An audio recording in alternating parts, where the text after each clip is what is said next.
So our next speaker is Bryan Bomer, and he's with Austin Energy Green Building.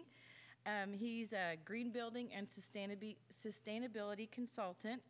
He has a Bachelor of Science degree in construction science from Ohio State University, and he's the chairman of the ACC Building Construction Technology Advisory Board, and he's a vice chairman of the Austin Independent School District Crockett High Construction Technology Department Advisory Board. So that's really great that he's active in our community. He also enjoys outdoor activities with his lovely wife, Katie, and their baby daughter, Bernadette.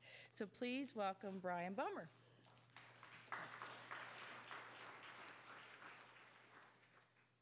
I think maybe next time we'll have the edible landscape right before lunch rather than the green building presentation. Even though we're very proud of our program, we don't recommend eating anything from a construction site. So let me go ahead and get started here. I have a fairly short presentation also, so that'll be nice. The mission of the Green Building Program is to lead the transformation of the building industry into a sustainable future. And we do that several ways, primarily through our rating system. We administer a rating program. It's a 1 through 5 star, and we'll talk a little bit about that in a moment. But a little bit of the history of the Green Building Program. We started in 1985 by a grant from the Department of Energy, and they liked the name Austin Energy Star for the program. 4 or 5 years later, when the grant ran out, the DOE liked the name so much that they adopted it and then incorporated it into their Energy Star program. So we were Energy Star first, but we're very proud to hand that name off to the Department of Energy. We rated homes starting around 1994 and 1995. We're about to approach our 10,000th home this year, which equates to about 18.2 million square feet of single-family residence. We're at about 16 million square feet of commercial rated, and we started that program in 2000, and about 11 million square feet of multifamily, so apartment-type buildings, and that started around 2000 and kicked off pretty heavily in 2005. We offer several education programs. One here is the Green Boots, which is a industry-led education course that happens over 10 modules that teaches the trades a little bit about how to green their businesses. And probably the most important thing that we do is that we craft and develop energy code for the city of Austin. There's national, state, and regional energy codes, but we actually adjust ours to our specific climate and sort of the initiatives that are sprung out of this room that we're in right now, one of them being by 2015, all new construction will have to be net zero energy capable. So what that means is that all new construction after 2015 with a modest amount of PV on the roof has to be net zero capable. Now, obviously, heavily wooded areas or homes with poor orientation do not have to meet that, but they still have to meet the efficiency requirements. Once again, we primarily administer our program through the rating, both mandatory and voluntary programs, but we also offer a lot of education opportunities through monthly seminars and quarterly seminars to the public. We really focus on looking at green building as a whole, so sort of the whole building approach opposed to systems within the house.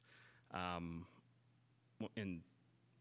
once again here we have our 3 programs, single family, multifamily, commercial, and we all emphasize that. It's not about components individually, but sort of just like we're talking about gardens and landscapes working together, the system of a home works very similar in that sense. So, why Austin Energy Green Building? One of the main reasons that is not listed here is that we are a demand response program.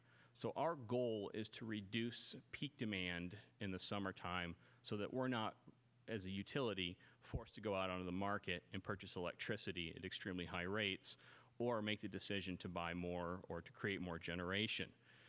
We like to think that we are a negative energy source for the utility, which from a financial standpoint seems strange, but when you go out onto the open market to purchase electricity at 3 o'clock on a summer day, you pay upwards of 300 to 400 times the cost of energy. So it's advantageous for us as a utility-owned or a community-owned utility to manage energy consumption through conservation. We try to work with as many programs within the city as possible.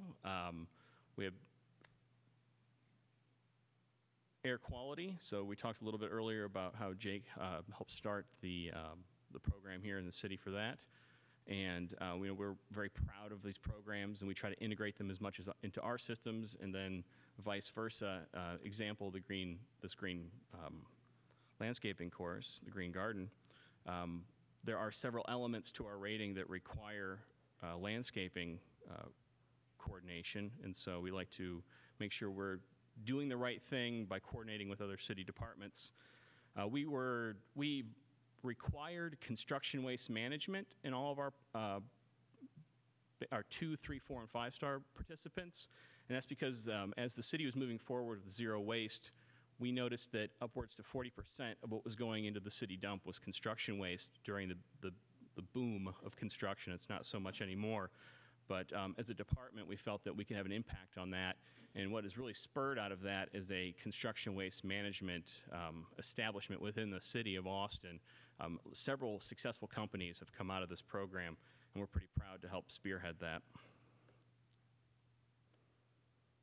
So I mentioned earlier that we try to look at building as a system and not as individual components. Well, here are a list of components that we look at, and we kind of try to play off of each other. It's funny when you primarily hear this in remodels and equipment upgrade commercials.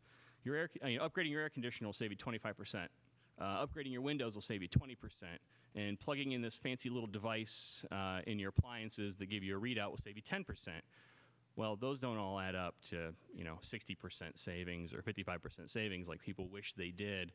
There's diminished returns as you upgrade particular systems within your house. And so we try to incorporate that all. And I wish it was that simple, but it's not. And so we really depend on early collaboration in the design process to try to utilize the different aspects of construction and the systems within the house. So we always want to talk to the owner if it's not a spec home. The designer, the builder, and the mechanical contractor are the three most important. 50% of the energy consumption within the house is in heating and cooling. That number is dwindling as efficiencies go up, and the home envelope itself, the performance of the home envelope itself is increasing. But it's important to get all these people on board. So there's essentially 4 major parts to our green building program. That's energy, obviously. We're in the utility, so it's most important to us, but also water, livability, durability, and indoor air quality. And I say water is number 2 because the water utility is the largest consumer of electricity for the city of Austin's electric company. So we think we can save water, we can save electricity, it's all tied together. So it's pretty obvious how we approach that. We do what you guys are here to learn about, and that's to encourage and utilize native and adaptive plants. One of the things we do at the 5-star level of our homes, so usually our higher-end custom homes, is that we basically tell them they're only allowed so much turf grass, and those turf grasses have to be a certain variety. We found that we've come across water savings of over 50% compared to other homes in the neighborhood that didn't go through these, didn't go through the green building program and have these restrictions on turf grass and landscape planning. We also require that your soil contains compost and that you have high efficiency irrigation systems. And actually a basic requirement to get into the program is that all of your beds, so your planting beds, contain compost and organic mulch. So we're trying to do our part while also incorporating affordability and sort of the big picture of what people actually do in their homes. And so we feel that planting beds is a pretty good place to start for people who are participating in the program at the bottom level. And then as they achieve higher star rating, we start to kind of ratchet that down and require the compost and the mulching and the plant restrictions at a higher level. We also give additional points in our rating for stormwater control. That's primarily through berms and swales. We like the natural version. We don't really care for piped drainage systems. If they're not maintained properly, they often fail within a few years, and we still have water problems. And so we prefer a more natural version of that. And then, once again, the high-efficiency irrigation systems.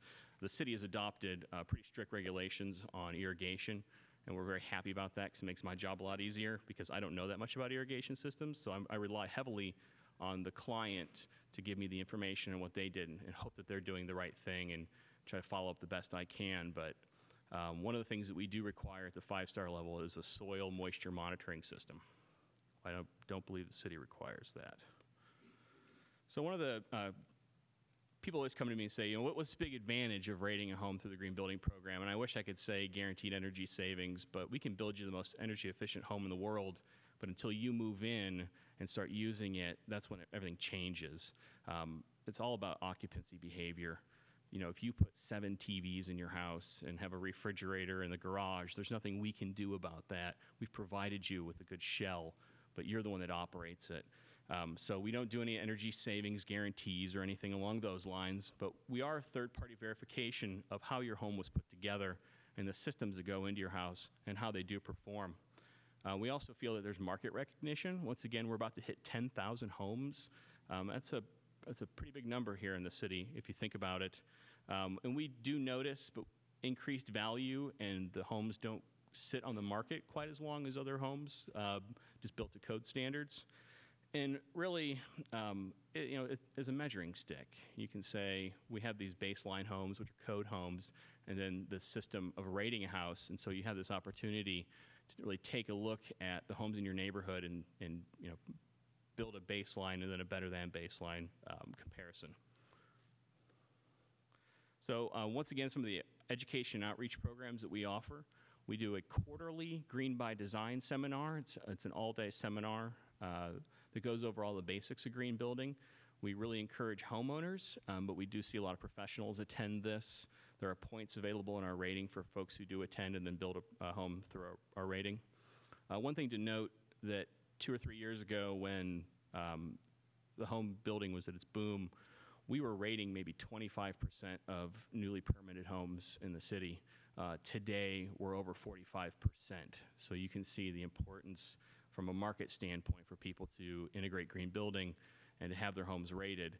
And I know that you folks are landscape folks, but there are parts to the rating that require landscape. And so it's always good for you to know what we're requiring. Oftentimes, we have a 5-star home that doesn't meet the landscaping requirements, and we have to give them a 4-star because they're not compliant. And it hurts homeowners. They really have this goal of a 5-star, and they get to the landscaping, which you all know can sometimes be the last thing they think about and budget towards, but it's integrated into our program and very important to us. Once a year, we hold a cool house tour, usually in June, and this showcases anywhere from 8 to a dozen of the best green building homes in the city and sometimes outside of the city. And landscaping is a very important thing to us. If it's just a rockscape, unless it's done very well, we may not incorporate it. Or if it has a lot of natives or non-native and adaptive species in the yard, we will not select it for the tour. We really want to reflect what belongs in this community. And so it's very important to us and a big criteria within selection of that. We have an online tool now that we use to rate homes, and one of the nice things about this is there's now an online directory of all the professionals that participate in our program. So you as a landscape architect, if you participate in a green building home, and then we decide to do a case study on that house, your information is on the online tool, and anybody in the public can access that and can read a bio about your company, take a look at photos online of the case study and see what you've done, and it's good publicity and good exposure, and so we're pretty proud of that. That launched last year and is doing quite well. We actually rate outside Austin Energy area. We like to promote green building, not just for the community here, but as a whole. And so we rate anywhere within those 27 counties that have a similar climate zone as us. We're climate zone specific. So if you fall within our climate zone, we will rate your home outside of the area. There's a fee associated with that because we don't do it. We have third-party verifiers that we've trained. So if you have clients that are interested in rating their home in some fashion, one thing I will say is that LEED for homes is extremely expensive and kind of difficult to get through. Our green building rating, once again, is designed for the folks here in town, for the climate that we live in, the initiatives that we have in Central Texas. So we feel that we're custom tailored to this area. So we're more than happy to rate homes outside of that. So once again, if in design phase LEED is brought up and the homeowners seem to sort of pull away from that a little bit, please, by all means, bring up the Austin Energy Green Building Program, and we're happy to talk to those folks. So you can see here, we're just really looking for areas that are similar in climate zone to us, and we have a link on our website to contact our out-of-area raters, but you're more than happy to call us first and talk to us, and we'll set you up with that. Within the Austin area rating, or the extended area rating, they are required to build to Austin Energy codes, or City of Austin and Austin Energy codes, which can be a challenge, but it usually means a better house. So here's some of the numbers we have for our program. Once again, we are a peak demand response program, so we're most focused on that August 15th from 1 to 7 o'clock, when everyone's got their air conditioners cranked down as low as they can go, the hottest part of the day, and system efficiencies are at their worst when it's the hottest. So not only are the customers asking for the most electricity throughout the year at any one point, but the system itself is producing the least amount of energy it possibly can through efficiency losses. So that is what we focus on, but we also focus on your total consumption over the year. And we see dramatic drops from code-compliant homes to homes that go through our rating system. It's hard to put numbers out there, but what we usually see is anywhere from 20 to 40% savings at our 4- and 5-star level, and 5 to 10% savings at our 1, 2, and 3-star level. Once again, it's all about occupancy behavior, but when we look across the whole, those are the numbers that we come up with. I apologize for the quality of the slide. It's not that wonderful. The numbers are a little small. And this only goes back to 2009. We are 1 year behind energy savings calculations, and that's just the nature of our program and the way we calculate that. But you see the big jump in 2008. Well, that's when everyone's pockets were full of money and people were buying and spending like crazy. So that was the big housing boom right there.